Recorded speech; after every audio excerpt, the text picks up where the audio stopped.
যেই মানুষটাকে আপনারা দেখেন না, আমি দেখছি কোটি টাকার মালিক, যে সোফা পালং ছাড়া ঘুমাইতে পারে না, সেও মাটির নিচে থাকে।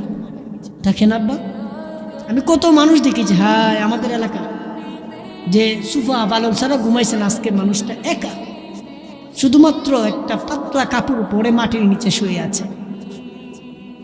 ওনার কাছ থেকে তো একটু শিক্ষা গ্রহণ করা দরকার। হাই, তারা তো চলে গেছে, আমরা তো চলে যাব, আমরা তো চলে যাব, তাহলে দুনিয়ার মধ্যে এত রং তামাশা এত কিছু কেন আব্বা? সারাদিন এক ওয়াক্ত নামাজ আমরা যারা পড়লাম না, আমরা আল্লাহর সাথে এত নাফরমানি কেন করলাম? বিবেককে প্রশ্ন করেন রাত্রে ঘুমানোর সময়, হাই আমি যে এশারের নামাজ না পেরে ঘুমাই যাইব, যদি আমি সকালে আর না উঠতে পারি তো আমার কি অবস্থা?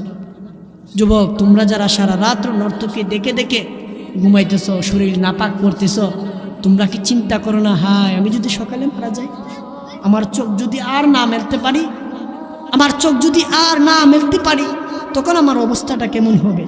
তখন আমার অবস্থা কেমন হবে? মাওলা কারীম কি একটা সিজদা পাওয়ার উপযুক্ত না? আল্লাহ বলে, বান্দা কপালটা তো আমার দেওয়া নিয়ামত দ্বারা কত কিছু তুমি করলা, তাইলে আমি মালিককে একটা সিজদা পাওয়ার উপযুক্ত ছিলাম না মাওলা? তাহলে আল্লাহর সাথে তো নাফরমানি কেন আব্বা?